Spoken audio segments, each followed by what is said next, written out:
Hi guys, in front of me is OPPO A16S and let me show you some of the secret codes that you can use on this device.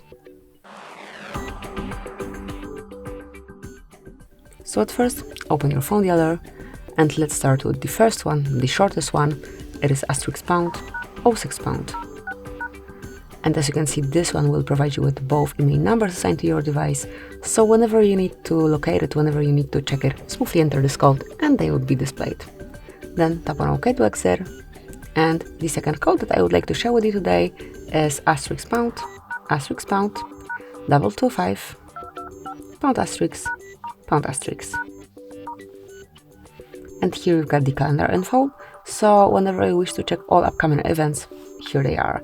It's connected with all your calendars, so it doesn't matter if it's saved in your device's internal storage, on your iPhone calendar, whatever, it will be all located here. So let me go back.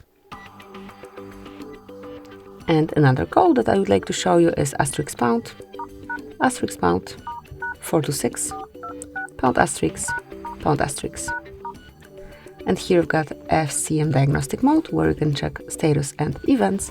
And whenever you want to see a bit more, tap on more icon and enroll advanced view. And here we've got way more details. So this is it. So these are the codes that you can use here. Thank you for watching. Please subscribe our channel and leave the thumbs up.